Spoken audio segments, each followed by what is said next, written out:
அன்பு சொந்தங்களே, அருமை உறவுகளே, பொங்கல் திருநாள் வாழ்த்துக்கள். தை பிறந்தா எல்லார் வீட்டில் நல்ல வழி நடக்கும்.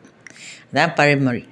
தை பிறந்தா வழி பிறக்கும் தங்கமே தங்கம், தங்க சம்பா நெல் விளையும் தங்கமே தங்கன்ற மாதிரி வீட்டில் நல்லது நடக்கும். நம்முடைய பாரம்பரிய திருவிழா பொங்கல் தான். எல்லாரும் எந்த மண்ணில் இருந்தாலும் எந்த ஊரில் இருந்தாலும் இந்த பொங்கல் திருவிழா தான் நம்மளுடைய திருவிழா. எல்லார் வீட்லேயும் பால் பொங்கட்டும், சந்தோஷமாக இருங்க. இந்த வருஷம் எல்லாருக்கும் நல்ல வருஷம், சரியா? வாழ்க வளமுடன், வாழ்க வளமுடன், வாழ்க வளமுடன். எல்லாரும், எல்லா சொந்தங்களுக்கும், சரிங்களா?